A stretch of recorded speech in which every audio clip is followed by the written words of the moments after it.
For decades, Robert Redford was the embodiment of calm and chaos, the gentleman of New Hollywood. While others exploded, faded, or flamed out, Redford stayed grounded, golden, and above the fray. He didn't chase headlines. He didn't trade in gossip, and he never aired dirty laundry until now. At 88, the Oscar-winning icon finally said what those closest to him have known for years. There were actors who made the work unbearable. Men he clashed with behind closed doors, legends he couldn't stand. And while the performances were iconic, the experiences were anything but. These aren't rumors. These are names, and some will break your heart, because by the time you reach the final name on Redford's list, you might never watch one of Hollywood's most beloved classics the same way again, Gene Hackman. They shared the screen in Downhill Racer and circled other projects over the years, but Redford and Hackman were never friends and never wanted to be. Hackman, a powerhouse of raw intensity, often clashed with Redford's composed, controlled style. On set, Hackman was known to explode in rehearsals, challenge direction, and disregard subtlety in favor of brute force. Redford found it exhausting. "He's one of the greats," Redford once admitted to a colleague, but he never cared who he steamrolled to get there. What began as mutual respect in the 1970s quickly turned into guarded distance. Redford admired Hackman's work ethic. Nobody could accuse him of laziness, but he found the methods unbearable. Hackman approached each role like a battlefield. He didn't just act, he dominated. Directors were often caught in the crossfire, and co-stars became collateral damage. Redford, who preferred collaboration and quiet discipline, found Hackman's volatility disruptive. "You never knew which Hackman you'd get," one assistant director said of Downhill Racer, brilliant or belligerent. There were small flare-ups throughout the shoot, but one moment cemented their fracture. During a crucial scene that relied on subtle emotion, Hackman was reportedly furious over a lighting setup he felt was unflattering. He refused to leave his trailer, delaying production for nearly an hour. The director attempted to intervene to no avail. Redford finally walked to Hackman's trailer himself, opened the door, and in front of crew told him, "This isn't your movie, Gene. It's a team effort. Show up or step aside." Hackman showed up, but the two never spoke off camera again. In private, Redford would refer to Hackman as a sledgehammer in a violin shop. It wasn't a question of talent. Redford never denied Hackman's greatness. It was about control, temperament, and basic respect. Redford, who had begun quietly producing and directing by the late 70s, reportedly vetoed Hackman's name on more than one casting list. Not worth it, he'd write in the margins. Brilliant actor, impossible human. Their careers continued to parallel each other through the decades. Both Oscar winners, both icons of the new Hollywood era, but they never shared the screen again. When asked years later if he regretted not working with Hackman more, Redford paused and gave a diplomatic smile. "Some pairings," he said, "only need to happen once." He left it at that. James Woods. Their political and personal philosophies couldn't have been more different. And while they never shared a full film, Woods auditioned for supporting roles in Redford projects more than once and was consistently rejected.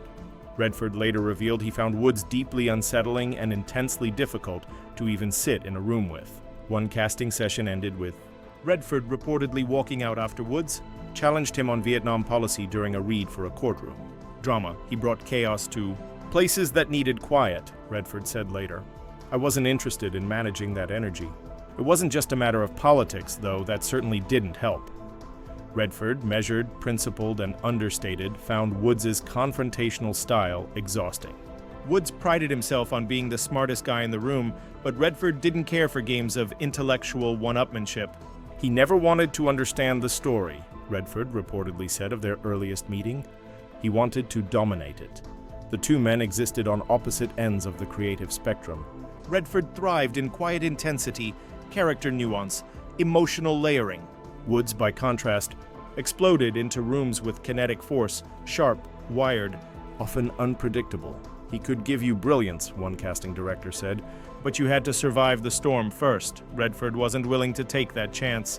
The clash became folklore among casting directors. One particularly tense encounter happened in the late 80s during pre-production for a legal thriller Redford was developing. Woods came in for a supporting role and launched into the scene with razor-sharp precision, only to break character halfway through to debate a line's political implication. What began as an acting exercise quickly devolved into a lecture on Cold War foreign policy. Redford listened for less than 2 minutes before closing the script and leaving the room. "If I wanted a debate," he said afterward, "I'd go back to college, even years later." Woods continued to needle Redford in interviews and private industry panels. While never naming him directly, Woods would occasionally reference Hollywood hypocrites who preach peace but run studios like generals. Insiders who knew the history saw through the coded language. Redford, for his part, refused to respond publicly, but the blacklisting was silent and absolute. His casting notes reportedly included a single blunt phrase next to Woods' name: "Never, ever." Woods' undeniable talent made him a favorite for edgy, unpredictable roles, but Redford wanted none of it. "There's a difference between tension and toxicity," he once said. "I never understood that line." The opportunities evaporated. The phone never rang again, and even as Woods' career shifted more toward controversy than craft, Redford stayed silent, except for the occasional sharp comment in private rooms. "He brought chaos to places that needed quiet," Redford said later. "I wasn't interested in managing that energy." Dustin Hoffman. All the President's Men may have immortalized them as one of cinema's most iconic duos, but Redford was always quietly frustrated by Hoffman's approach. Hoffman improvised frequently, challenged scripts, and had a habit of blocking mid-scene. Redford, a director's actor with laser focus, hated the unpredictability. He felt Hoffman tried to dominate the camera with little regard for collaboration. They were never openly hostile, but when asked why they never worked together again, Redford simply said, "Once was enough." From the outside, it was magic, two of the biggest stars of the 1970s portraying real-life journalists, unraveling the biggest political scandal in American history. But behind the scenes, it was a slow, grinding clash of two very different artistic philosophies. Redford came to set prepared, meticulous, and dialed in. Hoffman preferred spontaneity, sometimes altering his delivery on the fly, throwing off rhythm and energy that Redford had spent hours shaping. Crew members described the atmosphere as quietly tense, not explosive, not dramatic, just uneasy. Hoffman would rehearse a scene one way and shoot it another.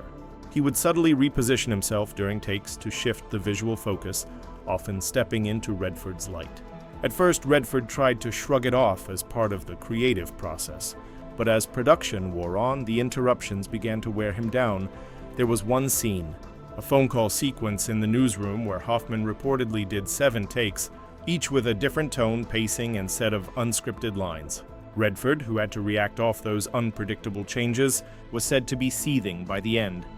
Director Alan J. Pakula walked the line delicately, never letting the tension boil over, but everyone on set could feel it.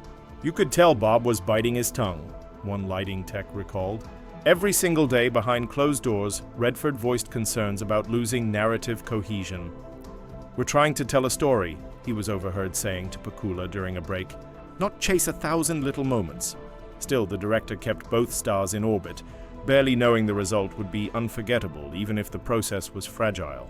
Redford, who would go on to direct his own critically acclaimed films, valued precision, efficiency, discipline. To him, acting was a team sport, and Hoffman often felt like a player trying to win alone. Redford never spoke publicly against Hoffman, but when retrospectives and reunion panels were pitched years later, he declined them all. There was no falling out, no scandal, just a mutual unspoken agreement. Never again. Some people just don't click, even if the film is a masterpiece. They were never openly hostile, but when asked why they never worked together again, Redford simply said, "Once was enough, Tom Cruise." Their only collaboration, Lions for Lambs, was a disaster behind the scenes. Redford, who directed the film, struggled to get past Cruise's corporate mindset. "Every note was about optics," Redford later said. "Not emotion, not honesty, just brand." Cruise reportedly pushed for scene changes, shot angles, even last-minute rewrites. The film flopped, and Redford walked away from the experience, calling it one of the most frustrating projects of my career. He never spoke to Cruise again. When the project was first pitched, it seemed like a dream pairing. Redford, the elder statesman of thoughtful American cinema, and Cruise, the blockbuster juggernaut, trying to pivot towards serious material, but from the beginning, the chemistry was off. Redford envisioned a stripped-down political drama, understated, cerebral, and timely. Cruise came in talking about lighting, camera angles, wardrobe, and global messaging. It wasn't collaboration, it was collision, Insiders say the tension was immediate. Cruise, also a producer on the film, wanted final say on nearly everything, from poster design to pacing in the edit. He reportedly arrived at production meetings flanked by a team of publicists and image consultants, and often used words like market positioning and viewer perception. In place of more typical actor-director language, Redford, a man who once spent 3 days rehearsing a silent scene for ordinary people, was appalled. Even the rehearsal process exposed the rift. Cruise requested stylists on standby during blocking sessions, reportedly because he wanted his physical silhouette to communicate discipline. Redford, stunned, remarked later, "I wanted the scene to show vulnerability. He wanted it to show symmetry." The two couldn't agree on what the film was even about. Redford saw it as a cautionary tale about institutional failure. Cruise viewed it as a redemption arc for a charismatic leader. On set, the energy only grew more strained. Cruise would often stop mid-scene to request a lighting adjustment or to suggest a punchier line that wasn't in the script. Redford, patient to a fault, tried to accommodate at first, but by week 3, he was openly frustrated. One assistant on the film described a moment during a take when Redford leaned in and quietly asked, "Are we acting or are we selling a campaign ad?"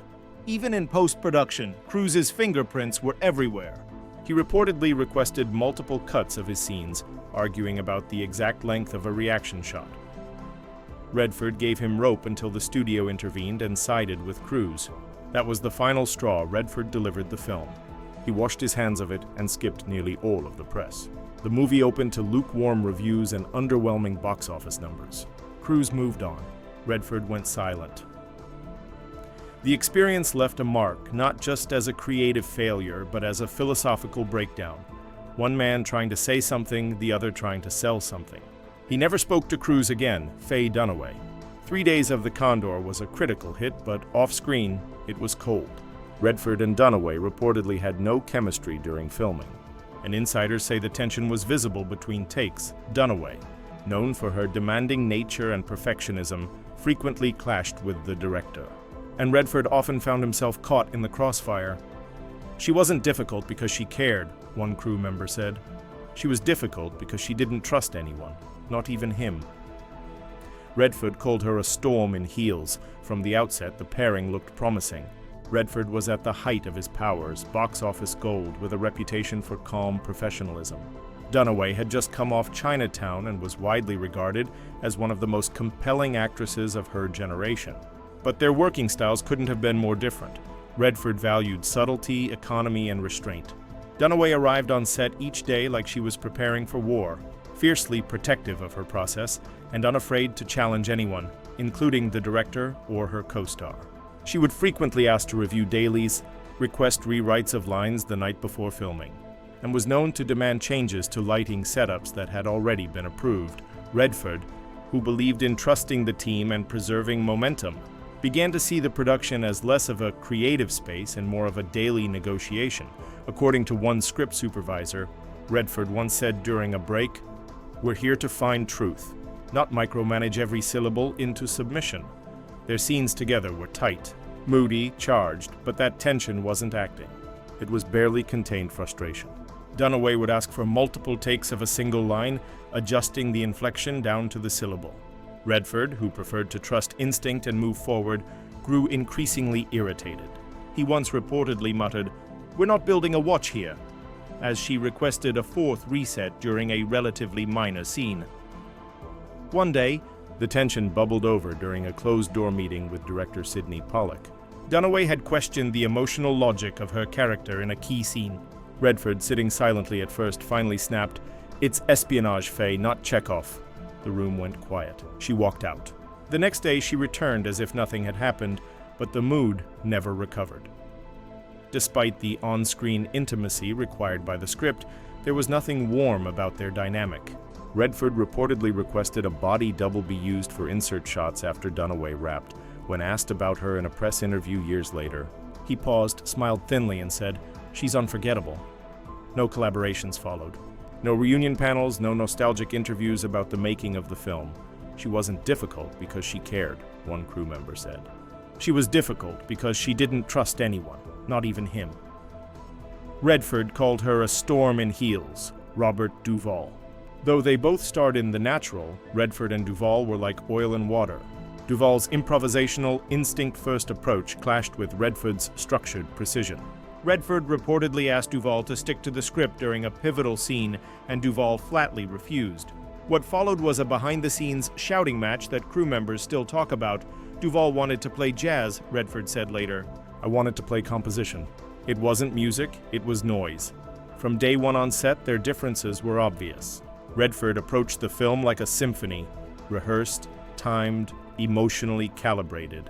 He had spent weeks preparing for the role of Roy Hobbs, fine-tuning every detail down to body language and breath. Duvall, meanwhile, showed up with no notes, no rehearsal plans, and a firm belief that real acting came from the gut, not the page. At first, Redford admired the rawness. Duvall's portrayal of cynical sports writer Max Mercy was electric, unpredictable, and deeply lived in. But as the shoot wore on, that same unpredictability became a liability. Duvall would rewrite lines in the makeup chair, shift the rhythm of a scene without warning, or deliver a completely different emotional tone from take to take. Redford, known for his patience, began to lose it. Their differences weren't just stylistic, they were personal. Redford was quiet, measured, deliberate. Duvall was explosive, volatile, almost gleefully chaotic. On the set of The Natural, that contrast created an undercurrent of friction that never quite boiled over, but never cooled either.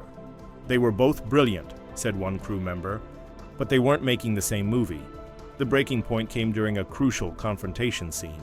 Redford wanted to hit a specific emotional beat, one that tied directly into a larger arc he and director Barry Levinson had carefully constructed. Duvall, uninterested in any arc that wasn't his own, kept undercutting the tension with sarcastic ad-libs. Redford stopped the take, turned to Duvall and said, "It's not your movie," Duvall fired back. "It's not anyone's until it's real." They argued for 15 minutes while the cameras rolled in silence. Crew members backed away. One sound technician later said it was like watching a campfire turn into a forest fire. Levinson eventually stepped in to mediate, and the scene was completed barely after the shoot. Redford was asked about working with Duvall. His response was clipped. "He's brilliant, but I don't need to go through that again." Duvall never responded publicly, but the two were never in the same room again, even during press tours. There's a reason no second collaboration ever materialized, not because of lack of opportunity, but because neither man had forgotten the flameout.